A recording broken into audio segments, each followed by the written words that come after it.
మీ business ఏదైనా మీ ఊర్లో promotion చేయాలంటే అది సుమన్ టీవీతోనే సాధ్యం. ఇప్పుడే సంప్రదించండి.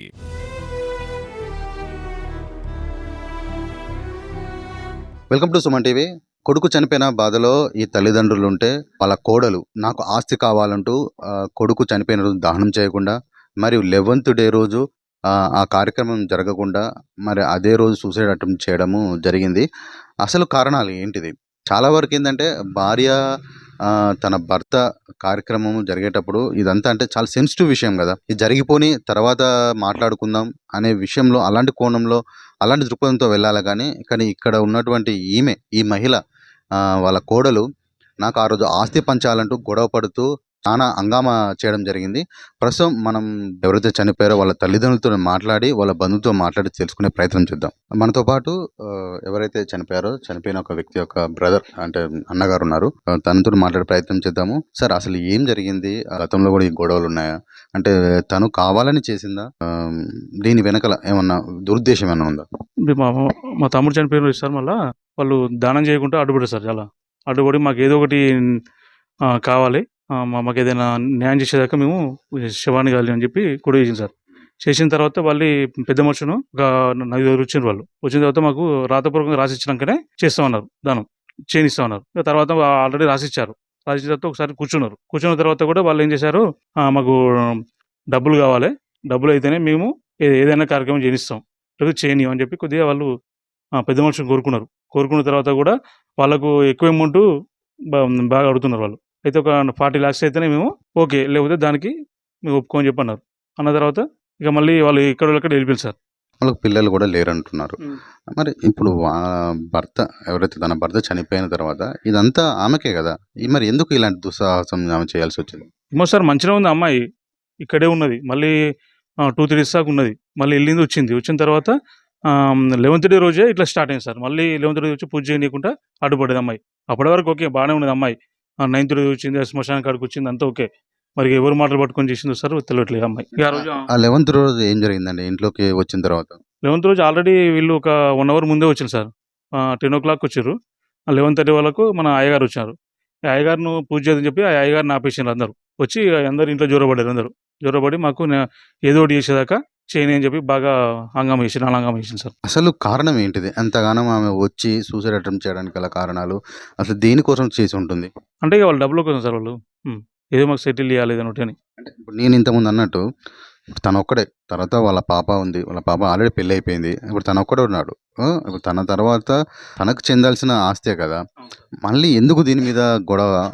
ఏం లేదు సార్, ఇప్పుడు ఇక మళ్ళీ అంటే ఇక అమ్మాయి మరి ఇక ఏ ఉద్దేశం పెట్టుకుందో మొన్నటి వరకు అయితే బాగున్నాను సార్. ఇంటి మీద తర్వాత ఎవరేం చెప్పిండ్రో 11th రోజు ఏమవుతారో అట్లా హంగామా చేసింది అమ్మాయి.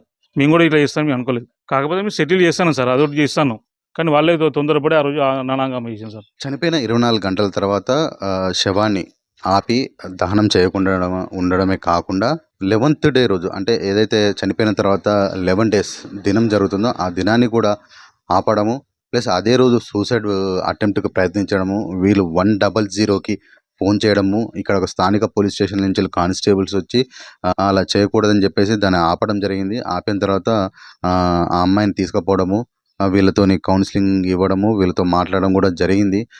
వీళ్ళు చెప్పేది ఏంటంటే ఇప్పుడు వాళ్ళకు పిల్లలు లేరు, తను చనిపోయిన తర్వాత ఈ ఆస్తి మొత్తం తనదే కదా అని వీళ్ళు అంటుంటారు. కానీ తను మాత్రము నాకు ఆస్తే కావాలంటూ వీళ్ళ మీద దౌర్జన్యం చేయడం జరిగింది. ప్రస్తుతం మనతో పాటు చనిపోయిన వ్యక్తి యొక్క తల్లి గారు ఉన్నారు. తను అడిగి తెలుసుకుందాము అసలు తన కోడలు ఎందుకు అలాంటి పని చేయాల్సి వచ్చింది, తను ఇప్పుడు హాస్పిటల్ ఉండడానికి గల కారణాలు, ఎలాంటి పరిస్థితుల్లో తను చేసింది, వాటి గురించి. అమ్మ, మీ పేరేం పేరు? నా పేరు ధనలక్ష్మి.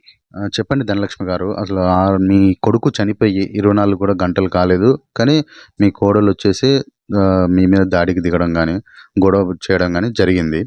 ఎందుకు అలా జరిగింది? అసలు ఎందుకు అలాంటి ప్రయత్నం చేయాల్సి వచ్చింది?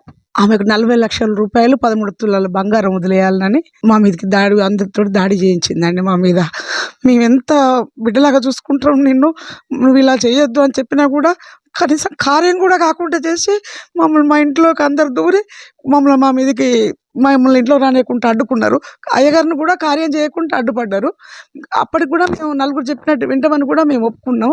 ఒప్పుకున్నా కూడా ఆమె వినకుండా ఇంకా అన్ని మమ్మల్ని ఫేస్బుక్లలో పెట్టడము, మమ్మల్ని కట్నం ఇవ్వకపోతే మేము ఏది చూసుకుంటామని అని మమ్మల్ని చాలా బెదిరిస్తూ మమ్మల్ని నాన్న గోస, ఒక్కరోజు గోస కాదు, పెళ్ళైన దగ్గర నుంచి వాడు కనీసం వాడు పోయే వరకు కూడా వాటి ఇదే ఇబ్బందులు పెట్టి వాటి నానా రకాల కోసం పెట్టి వాటి ప్రాణానికి కూడా కారణమైపోయాడు. తల్లిదండ్రులను కాదనలేక, అటు భార్యను కాదనలేక నా కొడుకు నా మధ్యలో నలిగిపోయి వాడి ప్రాణానికి వాడే వెళ్ళిపోయిండు. ఇప్పుడు కొడుకు లేని అనాథలం మేమే అయినాం, మీ ముసలోళ్ళం అయినాం. మాకు చేసేటోళ్ళు ఎవరు ఉంటారంటే మాకు ఉన్నది ఈ యొక్క ఇల్లు. ఈ ఇల్లు కూడా నాకే కావాలంటే మేము ఎక్కడ పోవాలి? పెద్ద మనుషులు అయినా మేము ఏం చేయాలి? మాకు చేతనైనంత వరకు ఆడపిల్లవు కదా, మాకు కలిగింది ఏదో మేము ఇంత ఇస్తాం అని మేము అన్నాం. అదేం కాదు, మాకు 40 లక్షల రూపాయలు కావాలి, 13 తులాల బంగారం ఇస్తేనే మేము ఊరుకుంటాం, లేకపోతే మేము ఇంత దౌర్జన్యం చేస్తామని మమ్మల్ని కార్యం చేసుకోకుండా, దానం చేసుకోకుండా, చనిపోయిన నిమ్మల లేకుండా మమ్మల్ని చిత్రహింస చేసి పోలీస్ స్టేషన్లో కూడా పెట్టొచ్చింది కేసు. అబ్బాయి గారికి మీ కోడలికి ఎంతమంది పిల్లలు? పిల్లలు లేరండి, పిల్లలు లేరు. పిల్లలు లేరు. పిల్లలు లేరు. కానీ అలా చనిపోయిన 24 గంటల లోపునే ఇదంతా మాకు దీంట్లో ఆస్తి కావాలి, మాకు కొంత బంగారం కావాలని చెప్పి అడిగిందా ఆమె? అడిగింది. ఆస్తి కావాలి, బంగారం గల ఆమెకు 13 తలాల బంగారం పెట్టిన పెళ్లి రోజు నేను. ఆ బంగారం నాకే కావాలి, 40 లక్షల రూపాయలు ఇవ్వాలి, లేకపోతే నేనేం చేస్తున్నా చూడాలి. వాళ్ళ పెద్ద మనుషులు వాళ్ళు ఈమె మమ్మల్ని బెదిరియటం. ఏ రోజైతే చనిపోయారో ఆ రోజు దహనం చేయనిచ్చిందమ్మా? చేయనీయలే. నేను ఒక 6వ రోజు కూర్చొని మీరు 6వ రోజున మీరు కూర్చుంటానంటేనే మీరు దానం ఆ రోజే కావాలని అంటే మేము అది కాదు అని పెద్ద మనుషులని 6వ రోజు కూర్చుందామని పేపర్ మీద సంతకాలు పెట్టించుకొని మమ్మల్ని దానం చేసుకొని ఇచ్చింది. దారి పొడుగుతా కూడా మమ్మల్ని చాపించుకుంటూ వాళ్ళ మేనత్తలు, అమ్మమ్మ, అందరూ, మేనమామ, కనీసం దింపులు కాడ దగ్గర కూడా వాడు ఇష్టం వచ్చినట్టు, ఆయన బాగా ఇష్టం వచ్చినట్టు తిట్టుడు మమ్మల్ని అక్కడ. మరి ఆ రోజు దహనం రోజు ఇదంతా జరిగింది. మరి ఆ అమ్మాయి మీ ఇంట్లోకి వచ్చి సూసైడ్ ప్రయత్నం అనేది చేసింది కదా, అది ఎందుకు చేసింది? అసలు అది ఎప్పుడు జరిగింది? 8వ రోజు మేము ఆమె మా పెద్ద మనుషులలో కూర్చున్నాం. వాళ్ళు 40 లక్షలు ఇవ్వు, తర్వాత ఈ బంగారం వదిలిపెట్టాలంటే మాకు చేత కాదని మేము అన్నాం. అని మేము వెళ్ళొచ్చాం. మాకు కలిగింది, మేము ఇంత డబ్బులు ఇస్తాం, మేము ఒక 8 లక్షల వరకు మేము ఇస్తామని మేము ఒప్పుకున్నాం. ఒప్పుకుంటే లేదు మాకు 40 లక్షలు కావాలి, బంగారం కూడా మీరు పెట్టిన బంగారం కూడా వదిలిపెట్టాలి, అట్లయితేనే మేము వింటామని వాళ్ళు అన్నారు. అయితే మీ ఇష్టం, మా దగ్గర అయితే లేదు. పెద్ద మనుషులు వాళ్ళు ఎక్కడ పోతారు, వాళ్ళు ఉన్న ఇల్లు మేము నీకు రాసిస్తాం కన్నందుకే మేము ఇవ్వాలన్నట వాళ్ళకి, మేము కన్నందుకే వాళ్ళకి ఇవ్వాలన్నట. ఆ పెద్ద మనుషులు కూడా అంటారు. అంటే అది ఎక్కడ రూలు, అది పద్ధతి కాదు కదా అని వెళ్ళొచ్చినాం మేము. అయితే ఎట్లా నాకేం న్యాయం జరగదని అనుకొని మళ్ళీ అందరిని తీసుకొని ఈ కార్యం కానియకుండా చేస్తానని అందరిని మాకు తెలియని వ్యక్తులని పట్టుకొని వచ్చి మమ్మల్ని నిన్న గందరగోళం చేసి వాళ్ళ ముందట ఒక టాబ్లెట్ వేసుకుంటే మేమే 100కి ఫోన్ చేసినాం, ఇట్లాగని చేస్తాం, మమ్మల్ని కార్యం చేసుకొని ఇస్తలేదు. లాస్ట్ కూడా నా కొడుకు కార్యం కూడా నిమ్మలంగా చేసుకొని ఇస్తలేరు వీళ్ళని. వాళ్ళకి ఫోన్ చేసినాం, నా భర్త ఇంట్లోకి వస్తాంటే నువ్వు ఇంట్లోకి రాకని 2 చేతులతో అడ్డుకొని వేరే కెమెరాలతోటి మొత్తం వీడియోలు తీయించింది అమ్మాయి. మొత్తం వీడియోలు తీయించి వాళ్ళు అనుకుంటే వీడియోలు తీయించి నేను ఆత్మహత్య చేసుకుంటాను 2 టాబ్లెట్లు ఇట్లా వేసుకున్నది. ఆలోపే అక్కడ ఉన్న వాళ్ళ కింద కొట్టేసిండ్రు, లోపల పోయి తల పెట్టుకుంటున్నానని బయటికి తీసుకొచ్చిండ్రు. పెద్ద మళ్ళీ ఆయన 10 వాళ్ళు కానిస్టేబుల్ వచ్చిండు. ఏంటమ్మా ఆయన అన్నాడట, ఏంటమ్మా ఇట్లా చేయటం కాదు, వాళ్ళ కార్యం చేయించుకోవాలంటే లేదని గొడవ చేసి మళ్ళీ అప్పుడు అదేంటి అంబులెన్స్ పిలిపించుకొని అంబులెన్స్లో కూర్చొని వాయిస్ చేసి మొత్తం వాట్సాప్లలో పెట్టేసింది. మా అత్తగారు ఇట్లా మా నన్ను ఇట్లా ఇబ్బంది పెట్టిండ్రు, నా భర్తని ఇలా చేసిండ్రు అని అవన్నీ చేసిపోయి హాస్పిటల్లో కూడా ఉన్నట్టుగా చేసి క్రియేట్ చేసి మొత్తం చేసేసిందండి. కొడుకు చనిపోయిన బాధలో వాళ్ళుంటే 24 గంటలు కాకముందుకే కోడలు వాళ్ళ ఇంటిపై దాడికి ప్రయత్నించి నాకు న్యాయం చేయాలి అంటూ, నాకు కొన్ని పైసలు కావాలంటూ వీళ్ళపై దౌర్జన్యం చేస్తూ ఇదే ఇంట్లో సూసైడ్కు ప్రయత్నం చేసింది ఆ కోడలు అని వీళ్ళు చెప్తున్నారు.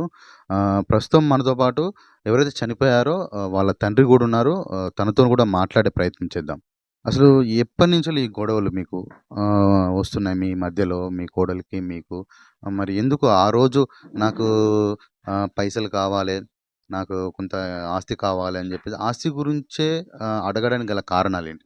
నీకు 1 ఇయర్ తర్వాత స్టంట్ పడింది సార్. కొంచెం దానివల్ల సెంటర్‌పడడంతోటి అప్పటి స్టార్ట్ చేసింది నాకు. ఇల్లు రాసియాలి, నా పేరు ఇల్లు కావాలి, అది కావాలి అని చెప్పేసి. అంటే ఇల్లు నీకు వాళ్ళకు ఉన్నదే ఒక ఇల్లు. నీకు రాసిస్తే మరి వాళ్ళేమో ఎట్లా అదే బ్రతుకుతారు. కాబట్టి తదనంతరం మనకే అవుతది. అది వాళ్ళేమి అమ్ముకొని తినరు. వీలైనంత వరకు వాళ్ళు చేసుకొని వాళ్ళంతట వాళ్ళు బ్రతుకుతారు. అదంతా మనకే ఉంటది గానీ, మనం ఇల్లు రాసి ఇవ్వడం కరెక్ట్ కాదని కూడా మా బాబు అనేవాడు. లేదులే నాకు కావాలి ఇల్లు రాసిస్తేనే అదే ఓకే. Torture sir. అదే టార్చర్ బాగా పెట్టడం జరిగింది దాంతోటి. ఇక వాడు ఆ టార్చర్‌తోనే డ్రింక్ బాగా అలవాటయిపోయింది. ఇక ఏమో బాల్స్ ఖరాబ్ అది మన లివర్ ఖరాబ్ అయింది. అసలు ఎలాంటి కారణం వల్ల తను చనిపోవాల్సొచ్చింది? సార్ ఈ మన హెల్త్ పరంగా కొంచెం అది ఉంది. దానివల్ల అదే సార్. అంతే. హెల్త్ పరంగానేనా? లేతే ఏమన్నా ఇంట్లో ఉండే సమస్యల వల్ల? సమస్యలు ఉన్నాయి సార్. ఇంట్లో ఉన్నటువంటి సమస్యలతోటి వాడు కొంచెం డ్రింక్ చేసుకోవడం జరిగింది. దాంతో కొంచెం హెల్త్ ఖరాబ్ అయింది. దాంతోటి ఇక హాస్పిటల్ అడ్మిట్ అయ్యడం జరిగింది. హాస్పిటల్‌లో అడ్మిట్ చేశాం. వీళ్ళేమంటున్నారంటే పెళ్ళైన సంవత్సరానికే ఇంటి నుంచెళ్ళు వెళ్ళిపోయి, తన భార్య యొక్క టార్చర్ వల్లనే మనస్తాపానికి గురి అయ్యి మద్యానికి బానిస అయిపోయి తను నెగ్లెక్ట్ చేయడం వల్ల, అంటే తన ఆరోగ్యాన్ని నెగ్లెక్ట్ చేయడం వల్ల తన ఆరోగ్యం కూడా క్షీణించి తను చనిపోవడం జరిగింది. వాస్తవానికైతే వాళ్ళకు పెళ్లి అయిపోయి 7 సంవత్సరాలు అవుతుంది. పిల్లలు లేరు. వీళ్ళు నా పిల్లలే అనుకుని వాళ్ళు జీవిస్తుంటే వాళ్ళు మాత్రము ఎవరైతే చనిపోయిన వ్యక్తి యొక్క భార్య ఉన్నదో, నాకు దీంట్లో ఆస్తి కావాలి అంటే, వాళ్ళ అబ్బాయి చనిపోయిన రోజే తను ఇక్కడికొచ్చి గొడవ చేయడము, మరియు నాకు కొంత ఆస్తి కావాలని జెప్పేసి వీళ్ళపై దౌర్జన్యం దిగడమే కాకుండా 11వ రోజు కార్యం చేసే రోజు ఇంట్లోకి వచ్చి దౌర్జన్యంగా కార్యం చేయకుండా ఆపి సూసైడ్ అటెంప్ట్‌కి ప్రయత్నించింది. ఆ సమయంలో వీరు 100కి కాల్ చేయగా ఇక్కడ ఉన్నటువంటి స్థానిక పోలీస్ స్టేషన్ నుంచెల్లి కానిస్టేబుల్స్ వచ్చి తగు చర్య తీసుకొని తర్వాత మాట్లాడతామని వాళ్ళు చెప్పారు.